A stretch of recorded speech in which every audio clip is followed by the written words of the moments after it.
I dhomës amerikane të tregtisë, që unë e kam thënë në studion tuaj që nuk është deklarat personale dhe individuale, por është një deklarat e nxitur nga qarqe të caktuara amerikane, sepse kemi të bëjmë me interesa gjeopolitike jo vetëm të Shqipërisë, por edhe të NATO-s. Ne rrezikojmë që nëse SPAK-u vazhdon dhe shikon këto veprime korruptive, kriminale dhe antishqiptare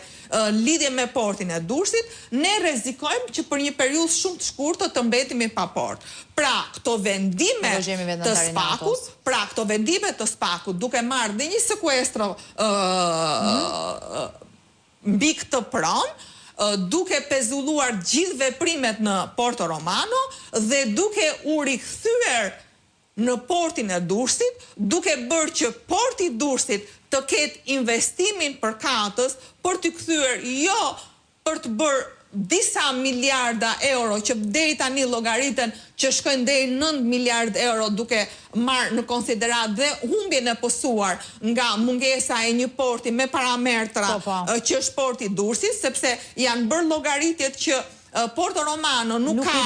as thellësin, po as të përpunohen anije të tonazheve të rënda. Nuk mund ta zvendçojë portin e Durrësit. Ne nëse do humbim për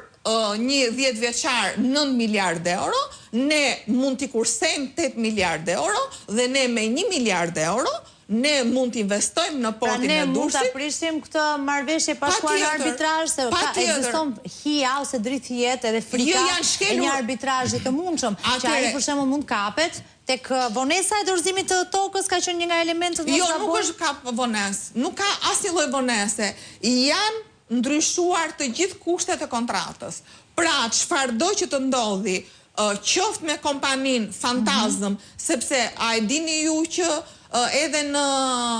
kompaninë e re që është fut për ndërtimin e portit të Durrësit janë kompani offshore, ne nuk dim kush janë pronarët e vërtet. Ne nuk dim kush është kapitali, sepse kompania e regjistruar në QKB për ndërtimin e portit të Durrësit e nderuar është me 10.000 lekë kapital. Pra është për te i pritshmërisë, ndërkohë që investimet e detyrueshme 80 milion euro të Alabarit nuk janë hedhur. Pra, unë mendoj që ne kemi të gjithë kapacitetin që edhe nëse kjo çështje të shkoj në arbitrazh, ndryshe sa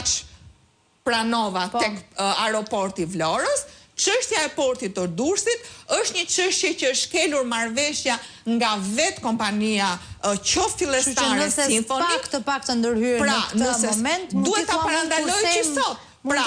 ne mund të kursejmë jo vetëm 8 miliard euro të cilat janë të sigurta që ne do t'i humbim si Shqipëri, si vend, por ne mund të kursejmë me një probabilitet shumë të lartë edhe ato shifra për cilët mund të pretendohet nga kompania Alabarit në arbitrazh. Pra, unë